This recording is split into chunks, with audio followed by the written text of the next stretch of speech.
ये सोचिए, अगर किसी देश की पूरी अर्थव्यवस्था सिर्फ एक ही इंडस्ट्री पर टिकी हो और अचानक वही इंडस्ट्री हिल जाए तो क्या हाल होगा। यही कहानी आज बांग्लादेश झेल रहा है। जैसे ही भारत ने सीमा पार व्यापार पर ब्रेक लगाया, बांग्लादेश की सबसे मजबूत रीढ़, उसका कपड़ा उद्योग, ताश के पत्तों की तरह बिखरने लगा। उधर भारत में कपड़ा कंपनियों के शेयर ऊंचाइयों पर पहुंच गए और इधर बांग्लादेश अरबों के घाटे में डूब गया, वो भी कुछ ही महीनों में। अब असली खेल समझिए। भारत ने बांग्लादेश से आने वाले कपड़ों और अन्य उत्पादों पर लगभग पूरी तरह लगाम कस दी है। इसका असर इतना गहरा है कि दुनिया का दूसरा सबसे बड़ा वस्त्र निर्यातक अब आर्थिक संकट के मुहाने पर खड़ा है। वही इंडस्ट्री जो कभी 3 करोड़ लोगों की रोजी रोटी का जरिया थी, अब ढहती दिख रही है। इसमें सबसे बड़ी हिस्सेदारी महिलाओं की थी, जो धीरे धीरे परिवारों की आर्थिक रीढ़ बन चुकी थी। लेकिन हालिया हिंसा, सत्ता संघर्ष और लगातार चल रहे विरोध प्रदर्शनों ने इस सेक्टर को भीतर तक हिला दिया है। नतीजा ये कि सैकड़ों फैक्ट्रियां अस्थायी या अनिश्चित समय के लिए बंद हो चुकी हैं। और फिर आया सबसे बड़ा झटका, जब नोबेल विजेता मोहम्मद यूनुस का बयान सामने आया। उनकी बातों ने पहले से डगमगाते इस उद्योग को और भीतर तक हिला दिया। आखिर यूनुस ने ऐसा क्या कहा जिसे लाखों मजदूरों की रोजी रोटी पर संकट गहराया? यही सच्चाई हम खोलेंगे इस वीडियो में, तो जुड़े रहिए अंत तक। और हाँ, अगर आप ये वीडियो देख रहे हैं तो 1 सेकंड निकालकर लाइक बटन दबा दीजिए और चैनल को सब्सक्राइब करना मत भूलिए। आपका एक क्लिक हमारे लिए बहुत बड़ी प्रेरणा है। ये कहानी सुनते ही जरा उस वक्त का मंजर आंखों में लाएं, जब बांग्लादेश, जिसे कभी अपने दम पर खड़ा होना भी मुश्किल लगता था, अचानक पूरे दक्षिण एशिया में सितारे की तरह चमकने लगा। भारत को पीछे छोड़ वो सबसे तेजी से आगे बढ़ने वाले देश का नाम पा गया। अखबारों की सुर्खियां गूंज रही थीं, एक छोटा सा मुल्क आर्थिक करिश्मा कर रहा है, और इस करिश्मे का जादू रचा था उसकी गारमेंट इंडस्ट्री ने। वही कपड़ा कारोबार जिसने भारत को पछाड़कर दुनिया में दूसरा स्थान हासिल कर लिया। ऐसा लग रहा था कि बहुत जल्द ये देश चीन को भी मात देकर कपड़ा निर्यात का सरताज बन जाएगा। लेकिन उड़ान जितनी ऊंची होती है, उतने ही बड़े तूफान उसके रास्ते में आते हैं। तरती कुछ ताकतों को रास नहीं आती, क्योंकि वे गरीबी में जीने के आदी होते हैं और दूसरों को उसी जकड़ में रखना चाहते हैं। फिर हुआ वही जिसका सबसे बड़ा डर था। छात्र संगठनों ने अचानक सड़कों पर बगावत का बिगुल बजा दिया। सत्ता का पलड़ा उलट गया और दशकों तक शासन करने वाली शेख हसीना को हटाकर सत्ता की कुर्सी पर बैठा दिया मोहम्मद यूनुस को। अब सोचकर देखिए, वो व्यक्ति जिसने अपनी जिंदगी चैन से गुजार ली, लेकिन आगे आने वाली पीढ़ियों के भविष्य पर कभी ध्यान नहीं दिया। उसके लिए कल की चिंता बस एक अनदेखी बात थी, और शायद यही देश के लिए सबसे भारी पड़ा।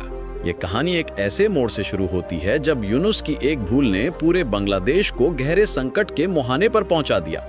उन्होंने सीधे पड़ोसी देश को चुनौती दे दी, वही पड़ोसी जिसने कभी बांग्लादेश को संभालना और आगे बढ़ना सिखाया था, भारत। पर बात याद रखिए, जो आपको सहारा देने में माहिर है, वही नाराज होकर आपको गिरा भी सकता है। भारत ने न युद्ध छेड़ा, न कोई बंदूक चलाई, बस एक चाल चली। बांग्लादेशी सामान को अपने बाजार से बाहर कर दिया और सीमा को पूरी तरह बंद कर दिया।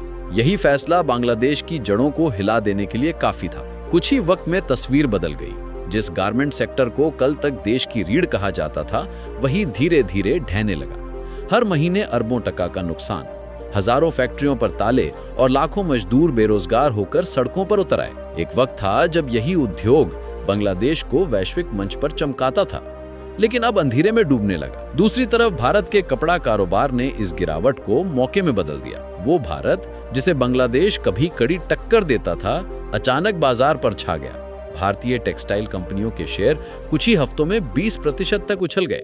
ये सिर्फ आंकड़ा नहीं, बल्कि इस बात का संकेत था कि भारत का बाजार अब कहीं ज्यादा मजबूत हो चुका है। लेकिन कहानी का असली मोड़ अभी बाकी है। क्या ये सिर्फ एक व्यापारिक रणनीति थी, या भारत ने कोई गहरी योजना बनाई है जिसकी गूंज आने वाले कई वर्षों तक दुनिया सुनती रहेगी? क्योंकि भारत का कपड़ा उद्योग सिर्फ फैक्ट्रियां और मशीनें नहीं, बल्कि सदियों पुरानी विरासत है।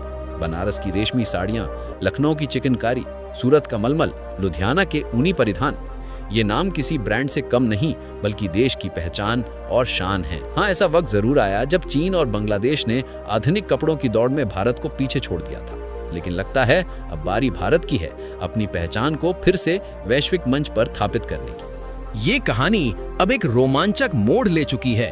भारत फिर से मैदान में उतर आया है, लेकिन इस बार खेल सिर्फ वापसी का नहीं, जीत का है।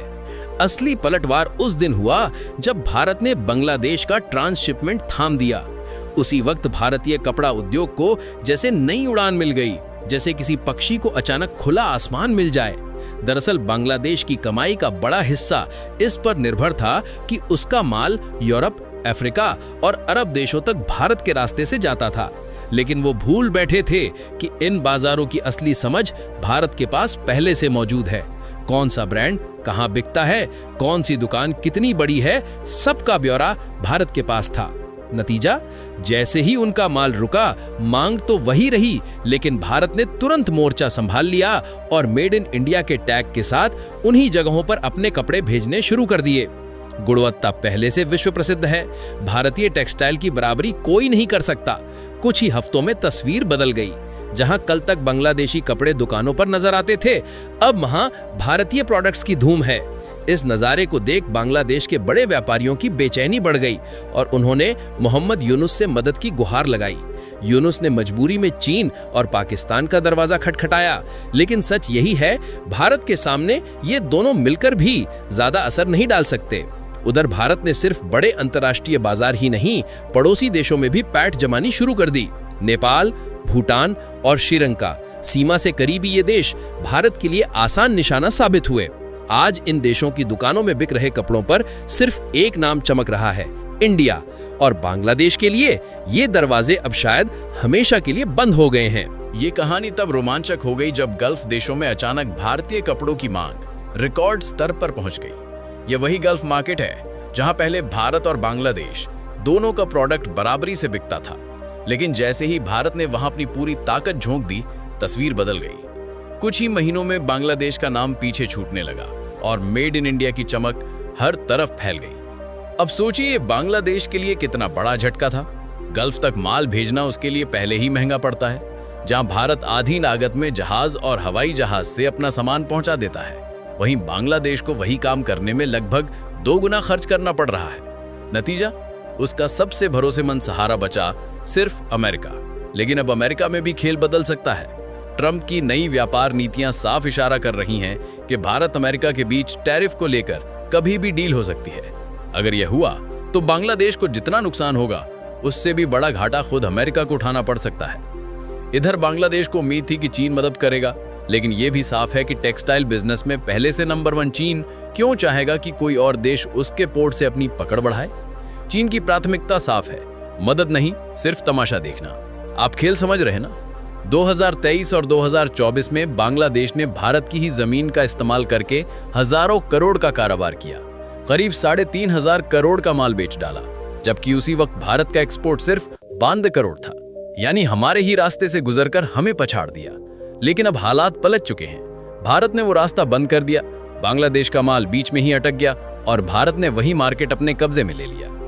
5 अगस्त की रिपोर्ट में साफ लिखा है कि भारत अब हर महीने 300 से 400 मिलियन की कमाई कर रहा है। सोचिए, जो रास्ता कभी बांग्लादेश के लिए सोने की खान था, आज वही भारत के लिए गेम चेंजर बन चुका है। तो सवाल बड़ा है, क्या बांग्लादेश ने खुद अपने पैरों पर कुल्हाड़ी मारी है, या ये भारत का सोचा समझा मास्टर स्ट्रोक है जो आने वाले समय में भारत को टेक्सटाइल इंडस्ट्री का नया बादशाह बना देगा? दोस्तों, आपकी राय क्या है? भारत का ये कदम सही था या नहीं? कमेंट में जरूर बताइए। और अगर आपको ये जानकारी पसंद आई हो तो वीडियो लाइक करें, चैनल सब्सक्राइब करें और अपने दोस्तों तक पहुंचाएं ताकि वे भी अपडेट जान सकें।